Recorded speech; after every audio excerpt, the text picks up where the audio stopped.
Hallo zusammen, kurzer Bericht von Machsch. Das ist der erste Frauen-Event vom 23.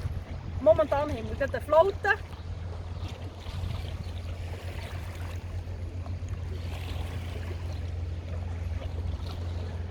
Wir hatten aber das Glück gehabt, 2 faire Rennen zu segeln, wo wir gut weggekommen sind. Wir haben im ersten Lauf einen dritten gemacht und mit dem ersten den zweiten abgeschlossen.